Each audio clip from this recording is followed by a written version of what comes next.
I want to open with a couple of thoughts before we jump into the details.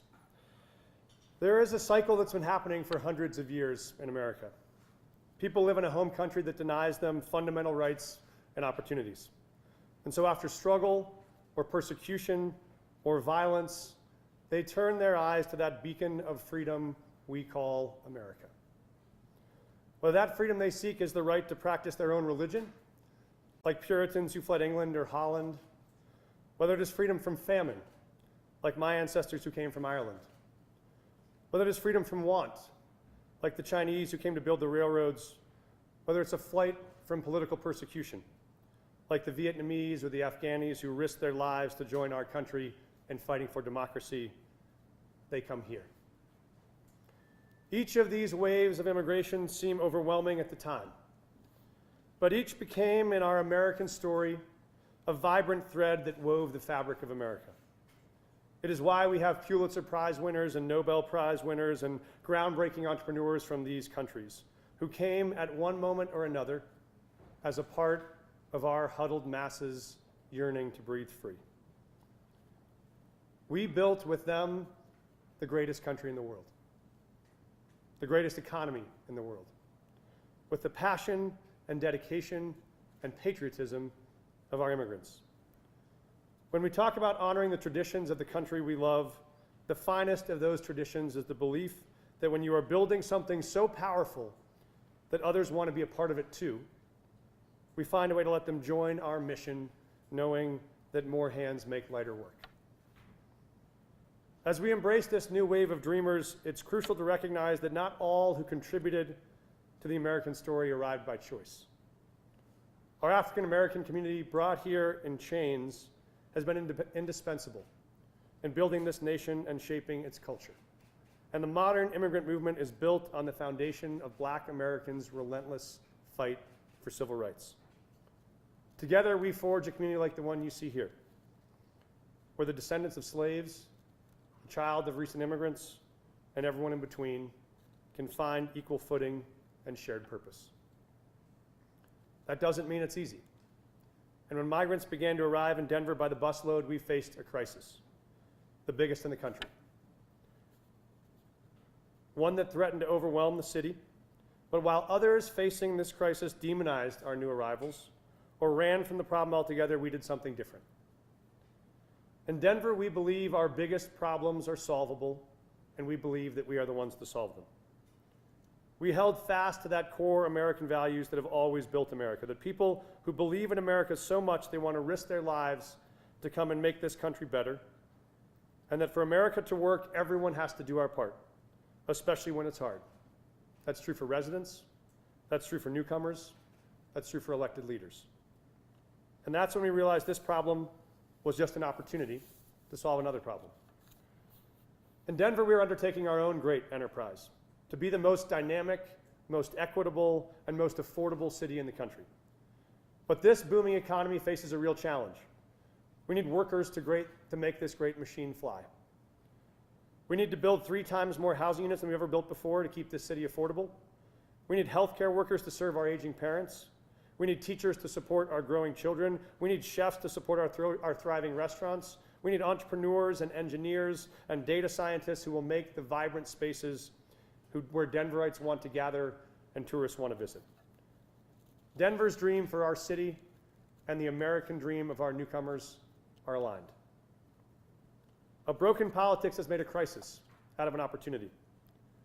We have taken a population who desperately wants to work and pitted them against a population who desperately needs that work. Today, we endeavor to solve that problem.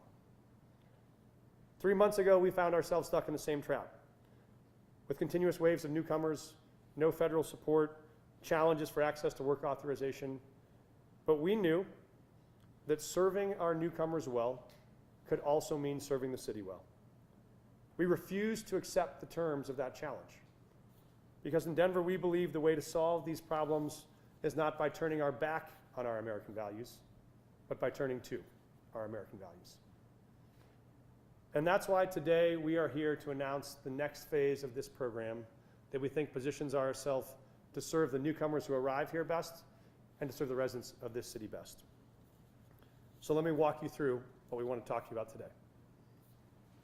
Here are the highlights. Today we'll announce the Denver Asylum Seeker Program, which will give us a chance to better serve migrants and avoid cuts to core public services and stabilize the city budget. And as a result of that, we only need to propose today a package of $45 million in cuts to help meet the remaining budget need for the city.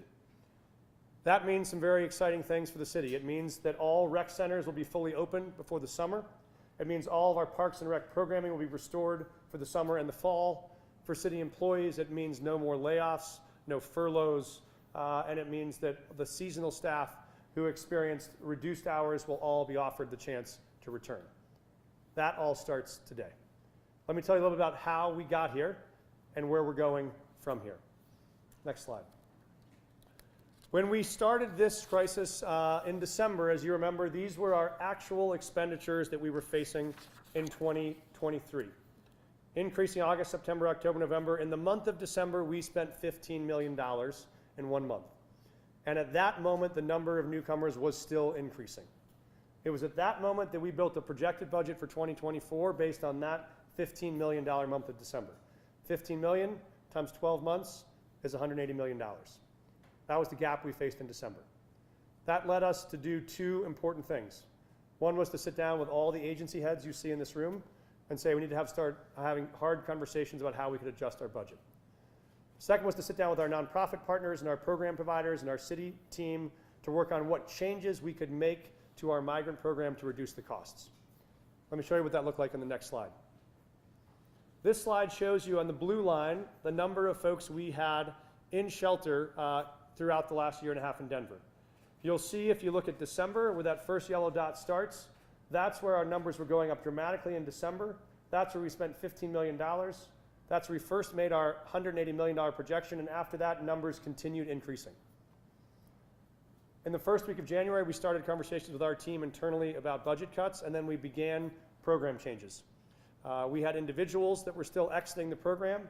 We started with our nonprofit partners by doubling down on expanding case management. So we knew when folks were exiting, they could exit to housing. That also meant resuming our length of stay requirements, which meant beginning to exit families again who we had been holding in shelter to get through the cold winter.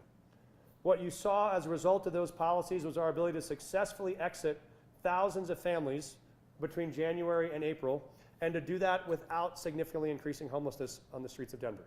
That is an incredible testimony to the work of our nonprofit partners, and none more than Yoli Casas, who is here today, who helped lead this effort for Vive Wellness.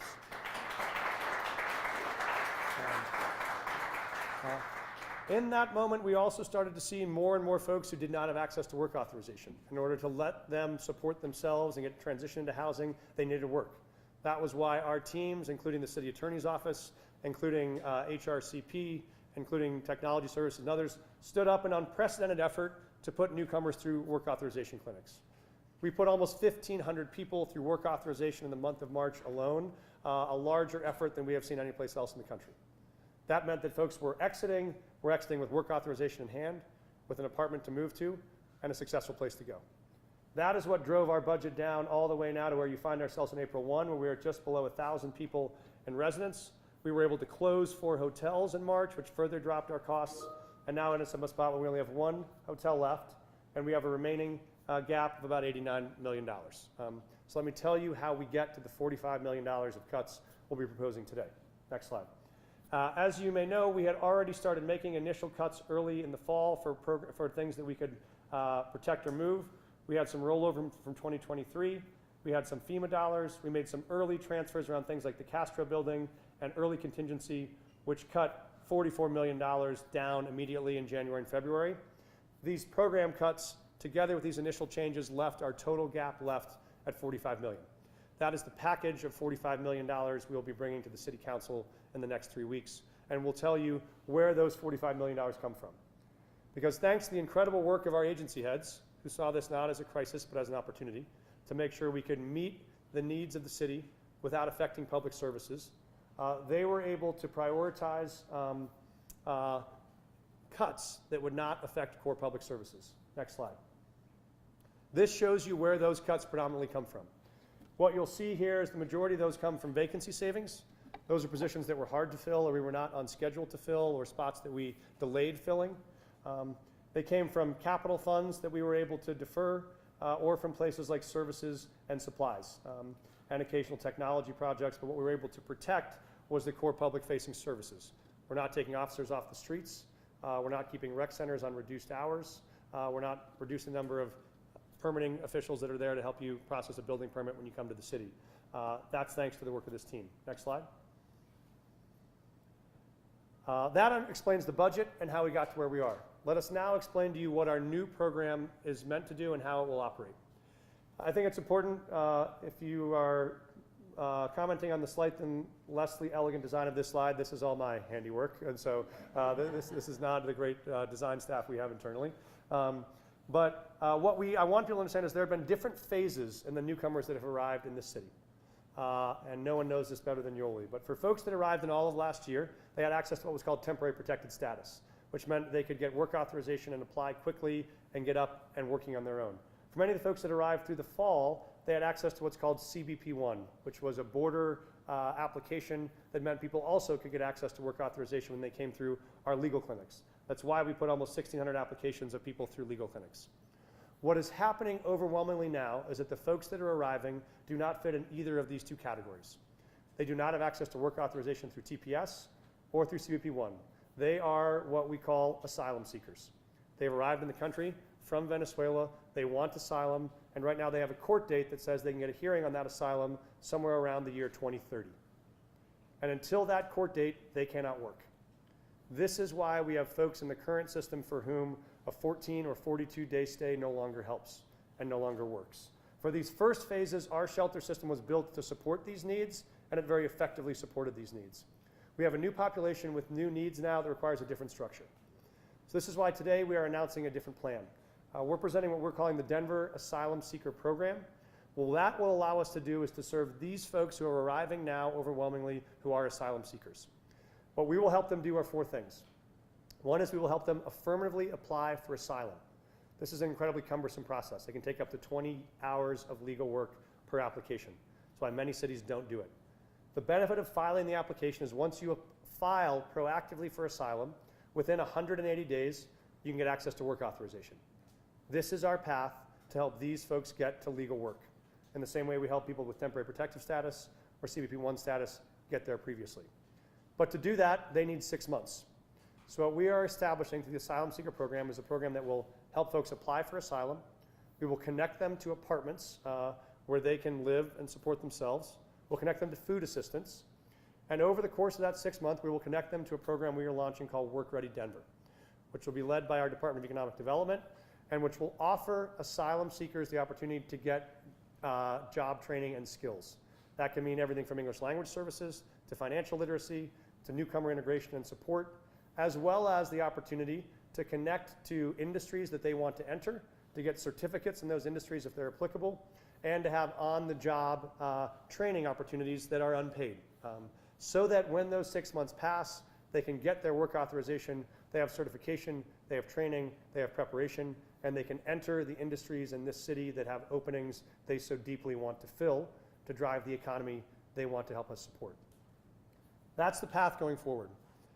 What that means is we will change the structure of our current shelter system. We will no longer move forward with a hotel infrastructure that offers 14 or 42-day stays, because that is not the right structure for the services we have. For those folks that are in shelter today, they will have access to the Asylum Seeker Program if they want to enter it. We will work to help them access apartments, help them access workforce training, and get on the path to work authorization. We will have a limited number of slots to be able to do that because these services require more time, require more staffing, and require more expertise. For those folks that don't do that, we will have a congregate shelter system. We will have an overnight congregate shelter system for folks that arrive. If they arrive and we do not have a spot in our Asylum Seeker Program, we can either help them with case management, we can help them with onward travel, or if they have friends or family in the city they're connecting to, we can help connect them to those services. So if you go to the next slide, this is what the model of our new Denver Newcomer Services Program will look like. You see, we'll continue to serve folks who were never in shelter. If you just came to Denver on your own and never came through our shelter system, you can still access work authorization. You can still access some wraparound supports and services. If you, on the other side, have come through our system and exited shelter, you can still access our workforce authorization clinics. You can still access some wraparound services and case management we'll have in place with partners. And you can still access onward travel if that's the best decision for you. For folks that enter the asylum seeker program, there are these 4 components I laid out: asylum clinics, apartment housing for up to 6 months, food assistance, and participation in our work-ready workforce training program. For folks that are not in that, our other option would be the short-term congregate shelter, where we can help case manage them to exit independently within 72 hours, or to be able to onward travel. What this does is both make sure we serve the folks we have well, help them get connected to work, and have, we think, a model for other cities to replicate on how to serve even those folks with the most difficult path to get them into work authorization. And also to make sure we provide stability and consistency to the budget long term, so we do not have a continual crisis that our nonprofit providers are facing, that our city is facing, that the budget may be facing. We think this allows us to deliver a win-win both for the city and for our newcomers, and that's why we're excited to do this today. I'm going to stop there, and I'm going to ask all of our agency heads, as well as Yoli and some of our key nonprofit partners, to come join me on the stage, and we'll be delighted to take questions, because we know you may have specific questions on budget, on program, on operations, but I want you both to be able to have the team that has helped make this possible here to answer those questions. We're sort of a big group, so it might take a minute to get the family up here. Thank you.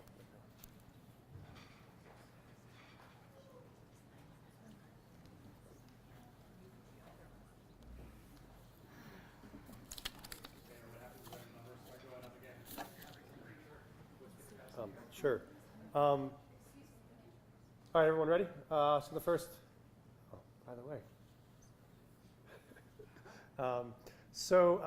Question was, what happens if numbers begin to go up again? So what we will do is, when we have availability in the asylum program, we will welcome new folks into it as capacity is available. We will take all the folks that are in shelter tonight and be able to right away allow them access to that program. They'll be the first in line for that program. So we'll have to add apartment units, we'll have to add workforce partnerships to meet that capacity. When we've met that capacity and we have more, we'll welcome more people in. If folks arrive in the short term and we do not have capacity in that program, our services would be short-term congregate shelter, onward travel, and or connection to families or networks they have here.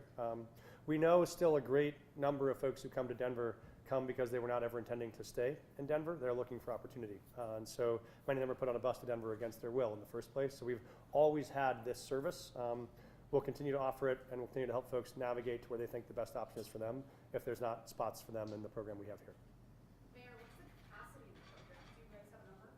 Yeah, so we're going to start with all the folks that we have in shelter now we think should have the right to be able to enter. And so we have buses still arriving today, so I don't know what our final number is today, but it'll be somewhere around 1,000 that will enter into the program as we launch it in the next few days. Where are you finding this housing? Yeah, so we have incredible nonprofit partners who have helped connect them to housing. Yoli and Vive is one. Another one is a Papagayo Village Exchange Collaborative. They are case managing very successfully these individuals to find available apartments.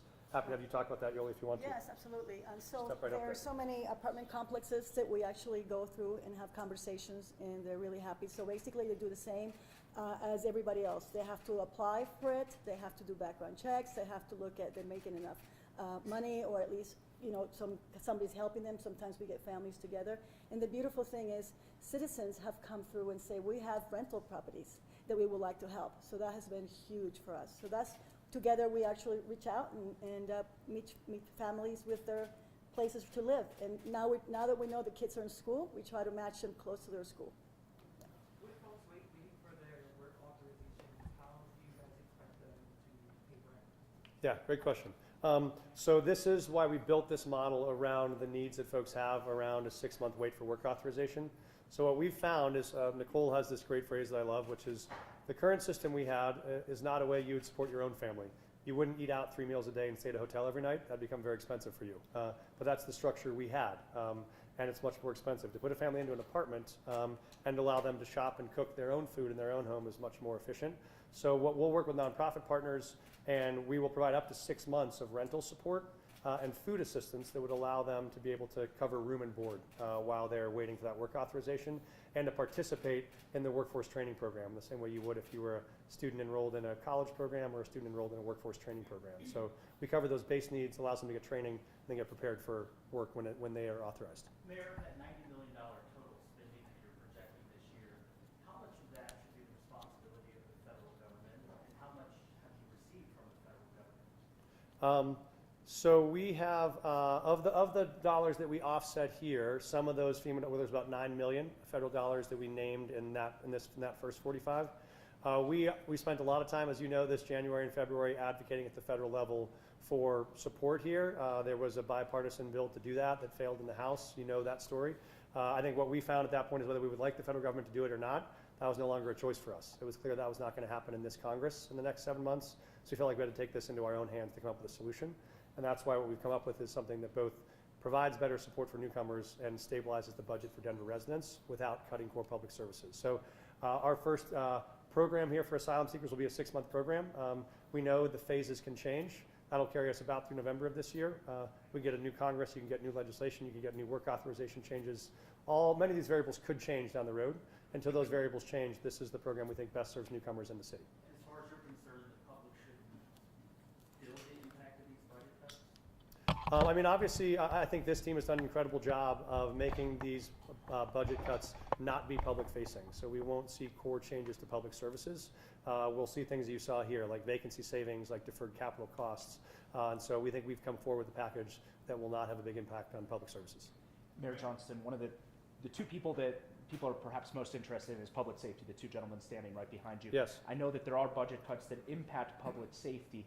Can you talk a little bit about those? Are those not hiring certain positions? Will you still have recruit classes going through? If you could just talk a little bit about those to give people a better understanding. I'm really glad you asked that. Thank you. It is critically important that all of our recruit classes will still be going through. For the police department, we protected those. We're moving forward. And so we were not going to change any part of that. We may be working on lateral hires for officers who could come in to be able to fill positions as well through a lateral recruit class. So no change in officers that are deployed to the street, no changes in our plan on recruiting, and no change in public-facing services. These came from a combination of some of them were capital cuts, things like delaying new furniture purchases in some of the police department buildings. And so they really tried to focus on places that were not public-facing. Happy to have them jump in if they would like to, but that was a core priority for us, was not to affect public safety. Please, anything you want to add? Yeah, I would just say, obviously we all recognize our need to be partners in this endeavor, and so certainly we looked at our core services not wanting to impact them, and so we looked at some of our technology services and identified ways that we could actually get the same thing done by maybe a service that we've already have a contract with, and so we were able to make sure that we provide all of our core services without having any impact on the budget at all. Chief Thomas, I know that at some point there were talks about potentially cutting up to 10-15%. Now that number is far, far lower. Are you much happier with this situation now? Well, certainly. I mean, and certainly happy that we found a pathway to help these migrants that are coming into our city. Mr. Mayor? Yes. Just to add to your point, Mark, I think we were originally looking at around 15%. The current cuts, I think, to safety are around 2%, and so drastically lower than what we originally thought. Yes, sir. Some people might be wondering why something like this may not have been announced earlier in 2024 when you saw a spike in that December 2023 of migrants coming in. Can you talk about what it took to change the mindset from the 14 to 42 day shelter to what you're proposing now? Yeah, and this is where, if you go back to the slide that has the line chart, what it really was us figuring out what the needs of the folks that we had that were arriving, and then meeting those needs and seeing how the needs changed. So we had to do two things. Sorry, go back a couple more slides to the, keep going, that one. So it was two things. When we saw this big budget bump, we said we got to change services, then we got to figure out how we can reduce costs. And so that was resuming our exit policy, our length of stay policy. And then it was realizing we had a lot of folks here that could work through work authorization with CBP1 applications. That's why we stood up this massive effort around legal clinics. So that was the major focus of February and March, is let's get everybody work authorized. And once we got through that was when we discovered this huge and growing population of the asylum seekers who did not have a path to work authorization. And those are the folks that you see showing up with the squeegee on Colorado Boulevard or showing up in a Home Depot parking lot looking for day labor. So for us, it was seeing what the needs were and how we had to modify the program to meet those needs to make them successful. And is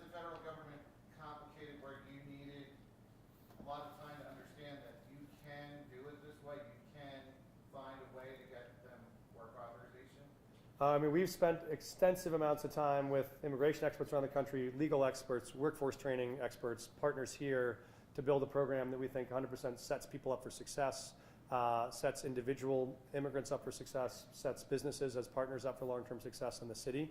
So yeah, we're very confident that we have found a path that is going to be highly effective and totally aligned to both immigration and workforce legal requirements. Mayor Can I say Johnson, real something to quick, that?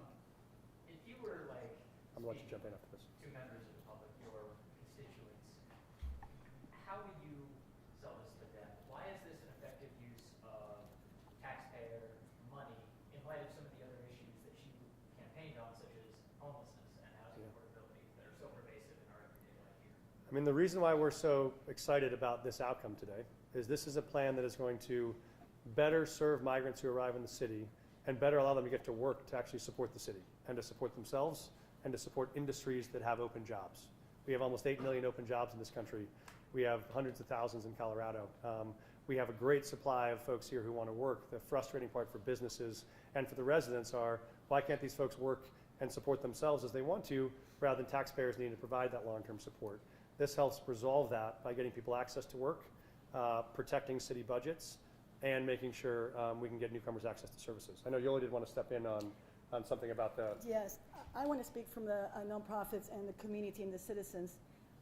What Major Mike said for what was the reason to start that is absolutely true, but from us is looking at that spike in December, to do that whole thing another year, it's been 17 months, there's no way you have the capacity of the nonprofits in the city to do that all over again. There had to be a solution, and when we hear there were cuts also for our city that are really important, it's where we came in and we're like, whatever you need, let's work something out, but there's no way we can do another 17 months of 5,000 people, neither as nonprofits, as citizens, and we cannot cut anymore. So somehow we came with this wonderful thing together. I think it's a win-win for everybody. I just want to share that with you. Hola, Johnson, buenos días. Luis Mendoza, ¿Cómo estás? Televisión Noticias. Es el segundo proyecto que se presenta en lo que va del año, ya estamos en el cuarto mes del año. ¿Cuál es la posibilidad o la eficacia que va a tener este proyecto referente al que se presentó primero? ¿Lo vamos a lograr con el porcentaje o el presupuesto que se acaba de presentar?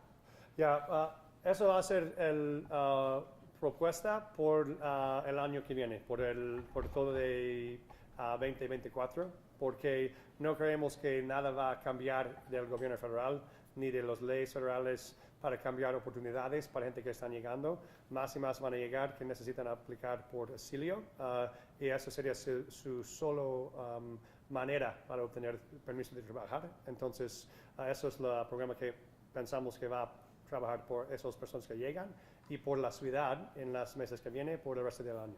Ahora, la premisa siempre ha sido poder conseguir los permisos de trabajo para poder ubicar a los migrantes venezolanos y de la frontera sur. Pero ¿está siendo rápido todo este proceso últimamente, después de que se presentó el último proyecto para ayudarlos? Para ayudar a la gente que necesita asilo. Los que necesitan trabajar. Sí, hay diferentes maneras de obtener permiso de trabajo. Si tienen CBP-1 o TPS, hemos tenido éxito para ayudarles de obtener permiso de trabajo de repente, menos de 30 días. Esas personas que necesitan asilo tardan mucho más tiempo, tardan como 6 meses, entonces necesito más tiempo para apoyarles, para obtenerles, aunque están aquí afuera en los niveles otros pidiendo trabajo donde no pueden ser pagados y también muchas veces sus wages pueden ser robados. Y no Ahora, queremos eso. una última pregunta. Hemos palpado muchísimo en la comunidad latina y también americana sobre los desmanes que están causando muchos venezolanos que no quieren aplicar o que no quieren trabajar. ¿Qué pasa con estas personas? ¿Cómo los ayudamos o cómo ellos acceden a reivindicarse dentro de la sociedad en Denver y en todas las ciudades de todo el estado de Colorado? Yo creo que gente que no quieren trabajar, que no quieren aplicar por asilo, va a tener un tiempo difícil, porque en este país tiene que trabajar para apoyar a sí mismo y sus niños. Toda la gente que nosotros hablamos quieren trabajar, quieren aplicar, necesitan la ayuda para hacerlo y eso va a ayudarles para hacerlo. Sanciones para ellos. Déjame regresar porque tengo otros también.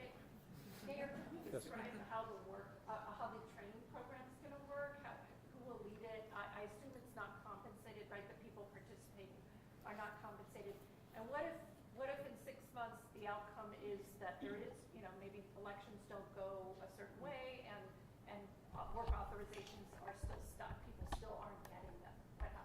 Great question. I'll give some initial answers, and then Adib from our team can jump in as well. So short answer, you make a very important point. No one is receiving wages at all during this workforce training. No one is compensated in any way. What we do know is they can get the training to be able to enter jobs that are in high demand industries we know we have needs. And so that will include, as I mentioned, a lot of coursework. That would include English language skills, could include financial literacy, can include other let's call them assimilation courses and programming around skills here, and the ability to investigate potential career tracks and industries and be able to have some unpaid on-the-job training opportunities in those places. So that is the curriculum and the cadence. As you know, it sounds like you're more of an expert. There is a separate question for whether asylum is granted for these folks versus whether they get an initial work authorization. They may still be facing a 6 or 7 year wait for their asylum case to be determined, but the benefit is we have not seen any challenge in getting the work authorization when you apply. So we think what's deterred most cities from doing this is how labor intensive it is to be able to file one of these asylum claims. We think it's much better outcome for us and for them and for the city to spend the time and energy to get that application done so folks can work legally 6 months later instead of trying to support themselves or they're at risk of getting taken advantage of. If there is an entirely new administration that proposes new changes, they would have to change those laws proactively in 2025. None of that should affect retroactively the folks who we're helping in 2024. We're optimistic we would get an even more sympathetic and action-oriented Congress that wants to solve this problem in 2025, not a less action-oriented one, but we'll see what happens. Mayor Johnson? Yes. Yes, just spoke with a community group this morning who says that they're worried from the brief that they had with your administration that your plan would only impact those who are in shelter today or tomorrow, not necessarily those who are in shelter next month. And then also worried that if they don't get into shelter, right, if you're sheltering less people and they don't end up getting into that sheltering system, they'll never be a part of this plan at all. Is that the case, and is that a concern? Thank you. So there are two different parts of the program. One is the asylum seeker program, which is the longer program for folks to do the longer process of application, workforce training, et cetera. We will still have congregate shelter supports for folks that arrive, and there is not a cap on that number of people we support. We just have a much shorter length of stay, which is it's 24 to 72 hours, with the knowledge that folks either need to be connected to families or friends that they can move with in Denver, or most often that they will seek other cities to move on to. That has always been the case in Denver. I want to remind people that right now, overwhelmingly, folks at El Paso are being put on a bus to Denver, not because they want to come to Denver, know about Denver, have networks here, but because someone's putting them on a bus because it's the cheapest bus ticket and the shortest stop. So they're looking for opportunity wherever it is. We will have great opportunity for the folks in the program.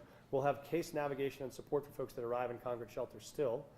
We will just have probably more folks that will choose onward travel than do currently, given that we won't have a 42-day shelter system. We also already have 2 people on the ground in El Paso from our DHS team today. They're already talking to newcomers there, talking to nonprofit partners and others. Because again, many folks came to Denver because they knew about a 42-day stay opportunity. Now that they know that's not the case, many folks I think will decide whether or not they still want the services we have. But we think this both will serve them well, but will serve a smaller number of people to get successfully into work. And I want to reiterate, we're going to share this playbook with all cities around the country. We think we've now cracked the code on how to help people at each of these phases. And we have a path to help crack the code on the hardest phase. Everyone has to do their part. Denver will do more than our part.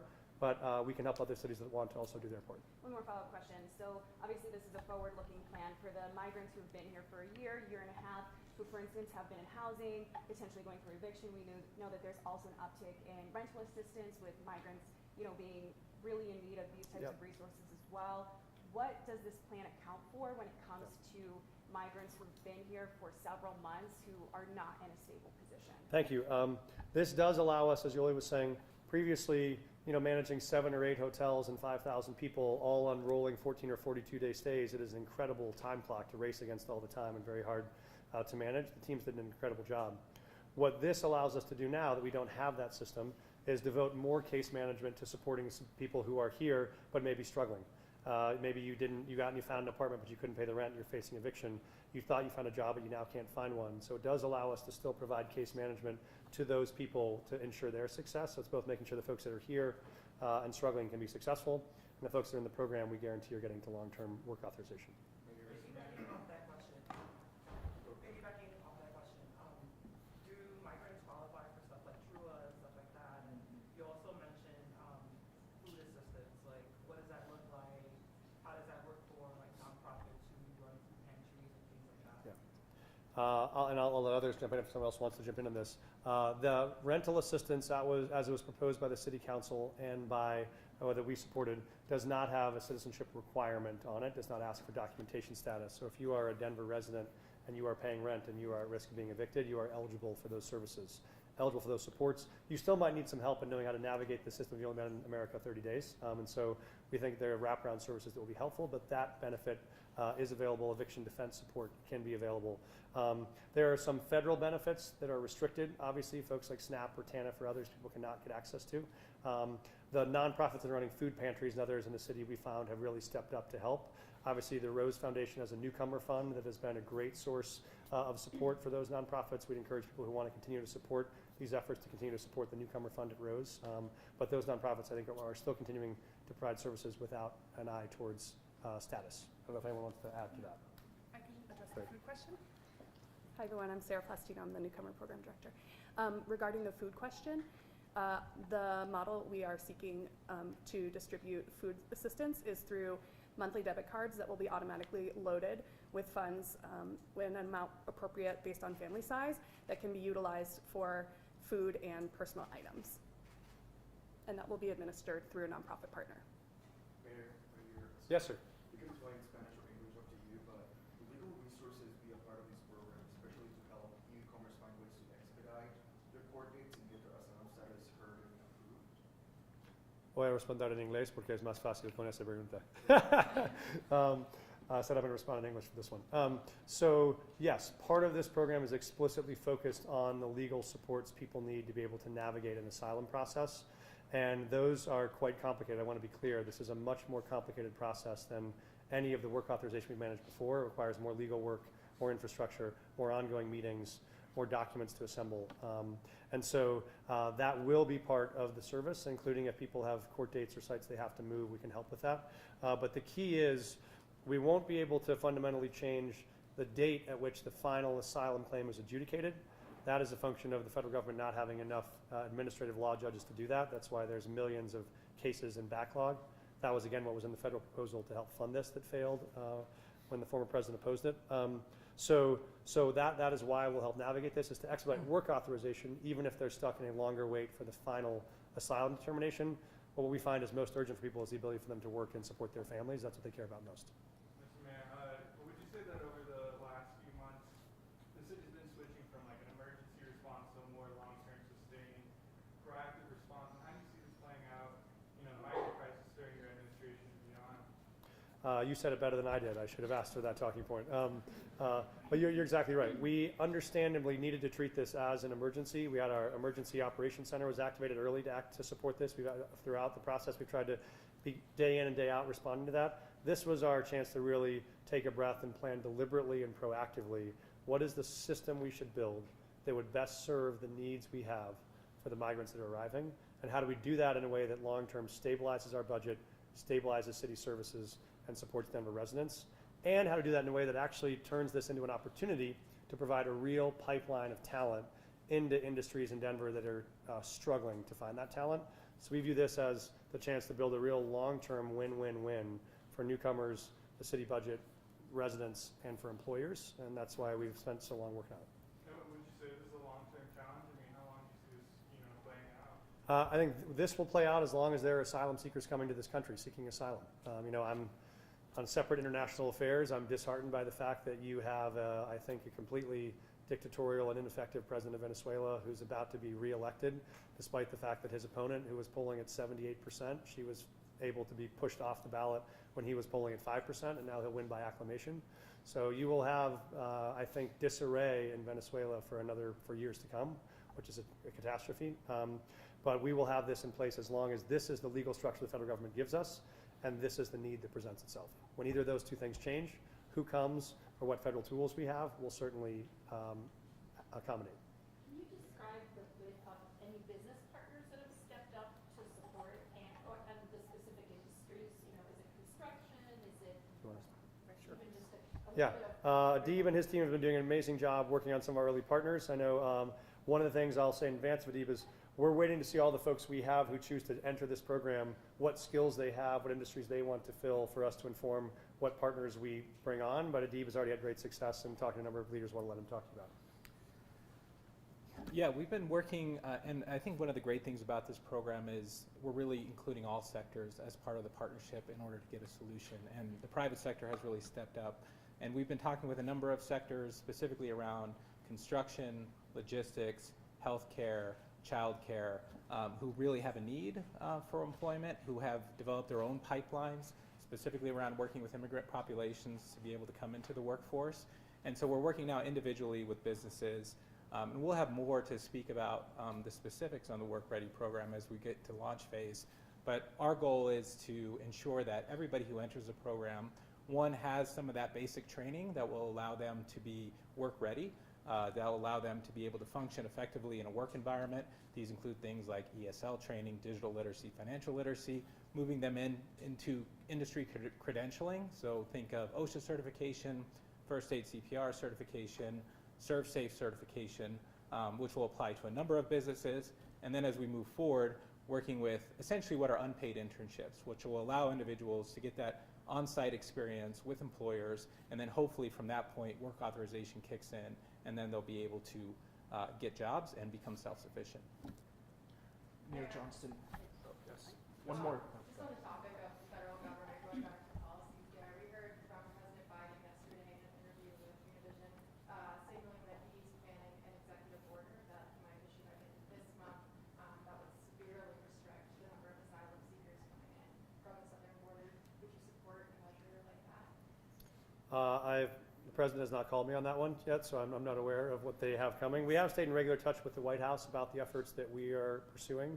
And so I think we are much more in a status where we are going to work under the conditions that the federal government sets and make our city successful. And so I have to know the terms of what it is and what they're focusing on. I think what we see is a lot of folks that are coming. The biggest challenge we've seen is the lack of capacity at the border to manage those claims. For instance, you could have, in the proposed legislation, you could have added massive resources at the border that could have cut this 6 or 7 year asylum claim wait to 30 or 60 or 90 days. And then you can decide on the merits, whether someone receives asylum and stays or doesn't and returns. We were just wanting to see that fail. So if they have a process to expedite either asylum claim hearings or work authorization or an administrative capacity to get us an answer clearer, what we want is folks that arrive to be ready to work when they get here, and we are delighted to help them find places to go. Cities around the country will say the same thing to us. If we have folks that are work authorized, they are begging for us to have people arrive that are work authorized, particularly in cities that aren't growing as fast as we are. So we think there's a real win-win if people have work authorization. That's always been our biggest push to the federal government. This might sound like a silly question. What about the flowers? Are those coming back? It's fun. We did a full employee town hall with, I don't know, 3,000 employees just before this, and that was the same question that I got first from the employees. The short answer is some of the flowers we missed the window to plant. I should make Jolin give this answer. Some of the flowers we missed the window to plant, and so those won't be replanted. We have had amazing volunteer partners that Jolin's brought together around the city who are already planting them. Some they'll continue planting. They're also looking at how are ways we use this as a chance to adapt to maybe new, more native species we'll have in some of these beds going forward. But I think the one we're most excited about is, I know I'm getting lobbied by the children in my own home. We are excited to have rec centers fully reopened before summertime. We're excited to have full summer programming back up. I've had parents reaching out to say, I often rely on our rec centers or our parks for programming for my kids for the summer. Full summer programming reactivated. Anyone that wants to throw a party in a park this summer, full permitting back up and running. And so we think those parts that make the city really vibrant, we are delighted to have up and open, and that's a win for the city. Not to end this on a serious question, but how does this program assist nonprofits who've been feeling estranged, who've been feeling like, the city hasn't been communicating with them, or has been feeling like, you guys aren't contracting with them, so they're kind of the smaller ones who aren't receiving some of the money or things like that. How does this kind of ease their... Do you want to start with whatever you wanted to say, and any Yes. thoughts on this? Then I'll Yeah. close with the last Yes, thoughts yes. on that. I just wanted to say, when you said about partners, it's just really important. In December 2022, at the same time that the city actually opened all the shelters, the state of Colorado is the one that has allowed us to do deposit and first month rent. And that's how we were able to house more than 8,000 people, over 2,000 leases. So this is a state of Colorado, city of Denver work. So that's just wanted to make sure when you mention a partner, we can't forget about everybody that has helped our nonprofits. And it's a thing that we do together. In the city of Denver, I am very proud to say the city of Denver has helped so much the citizens, the same thing as the state of Colorado. And I'll just add to say the nonprofit partners are the reason we've had the success to get where we are now, including Perla's team at HRCP that helped bring on, when you look at the brilliant work that happened around the case management for folks that were exiting shelter, that was only possible because she brought on a whole set of nonprofit partners that were pretty small. They weren't organizations that had done big grants before but wanted to be helpful, and we brought them on in smaller grants with wraparound supports. They delivered great results. So we think there are lots of opportunities going forward for how we learn from and expand those partnerships and rely on some of those community members and nonprofits to do some of the ongoing case navigation we'll have for the folks that were described who might be already in the community and struggling to still be able to make it. We want to make sure those folks that are here succeed. So I'll just close by thanking you all so much for coming and for being here and for saying I think this really represents a new moment for Denver, which is the ability to take what has felt like a crisis and turn it into an opportunity to provide newcomers that arrive for the first time a real path to work and independence, to provide stability to our city budget and consistency to services, to make sure we restore all of our public-facing services for our residents, and to make sure we have a predictable budget we can work within long-term to make sure all the rest of the services folks rely on will be delivered. We'll look forward to building this into a model that Denver is proud of and we think the rest of the country can learn from. So thank you so much for having us. Have a great day.